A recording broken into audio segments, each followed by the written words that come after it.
My name is Wilbur Whitman. I'm the adjudicator, one of the adjudicators for your virtual performance, National Jazz Festival 2023. I want to congratulate you on your performance. You really were something that I consider special. I really enjoyed it. Um, you got a lot going for you.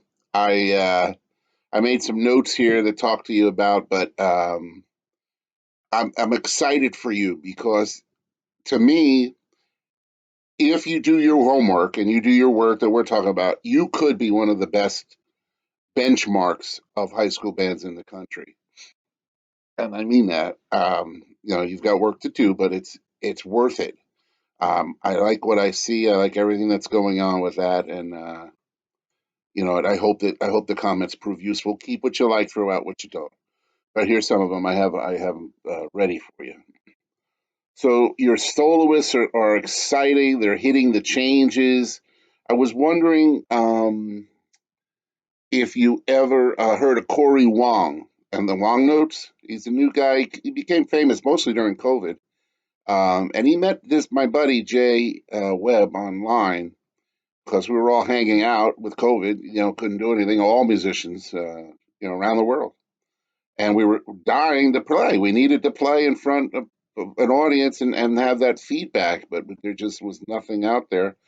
So Jay started posting things on TikTok of himself playing and doing stuff, and then Corey said, "Well, I'm working on these songs. I'd like to add a trumpet to that." So they kind of collaborated on TikTok, and now that things are back quasi, if you call this normal, we're back to they're touring around the world and everything. And Corey, if you're not, I think you guys will know him.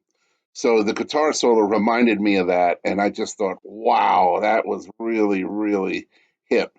Now the chart is by Paul Baker, and I wanted to make sure that you guys knew Paul was a Dallas Jazz Orchestra 1 o'clock band.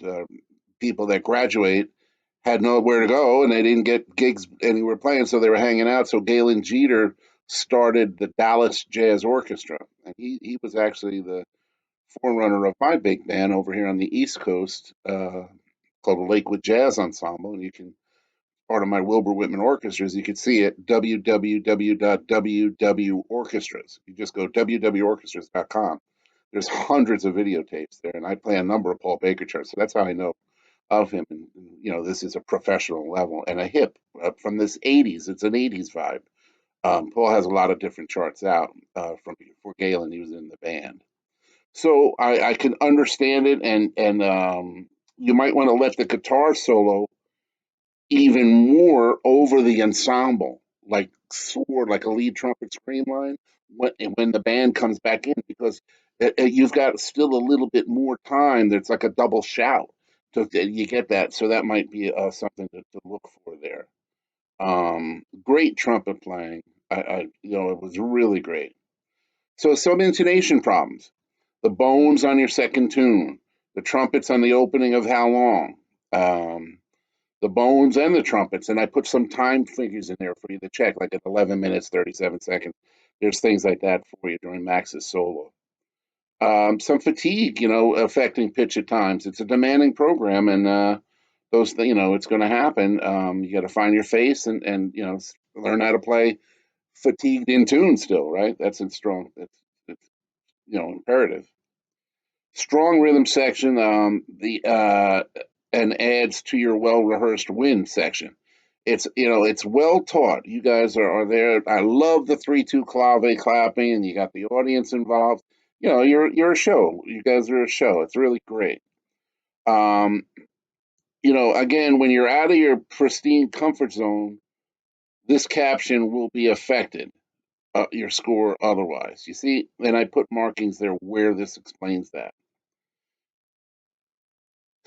There's intonations. Well, the intonation is going to affect the dynamics. Say, okay, play loud here.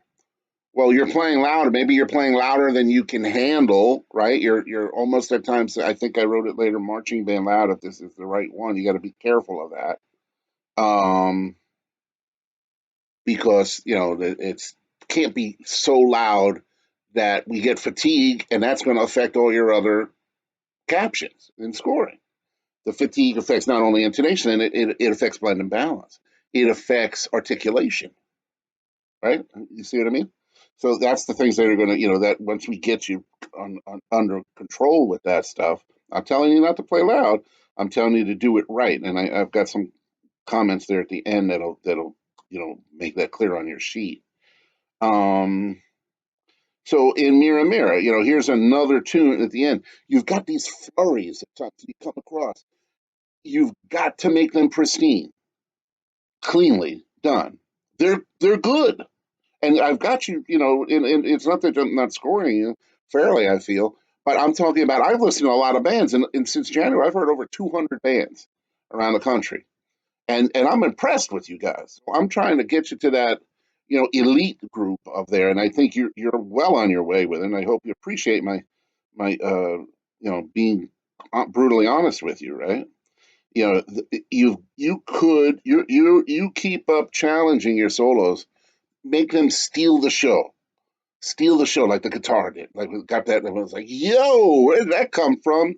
And listen to the rhythm section behind them, like that kind of thing. It's like then all of a sudden you come back with the pristine and in tune and non-blaring things that happen, and it's like, oh my god, this is the whole package. It's like that's what you're going for, and I know you want that, but we're not getting it. I'm showing you specific spots here on your score sheet for that, and I hope that, and so will Dr. Kunkel. He's a friend of mine. He's brutally honest with you too.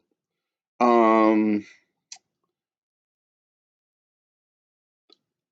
it's tough. It was tough to hear on your recording because there's and I have the time signature in there. I think if you could look for a drier room, I think it was an auditorium or something like that.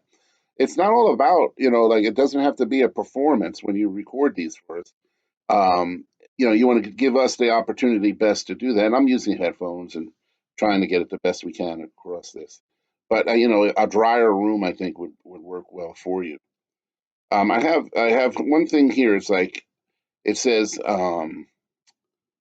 when you put your pristine when you're in your pristine comfort zone, the best caption of time, right? How when we're out of things aren't syncing, we're cracking and that kind of stuff, how that affects the time because the notes aren't in sync, right? At 1855, right toward the end, you're coming out of Mira Mira.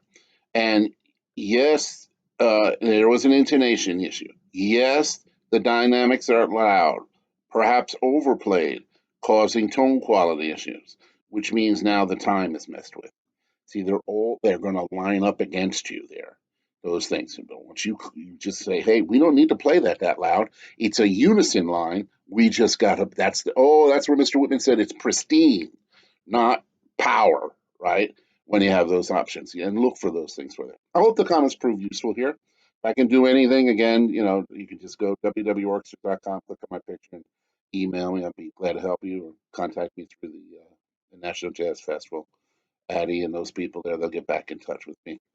I wish I could see you in Philly. I mean, that would be terrific, and we could talk and we talk about things and other charts that Paul's done. If you like those Dallas Jazz Orchestra, I got a lot of those. And, we could share some charts or trade or something like that. Best wishes, and keep going, kids, and congratulations on your performance.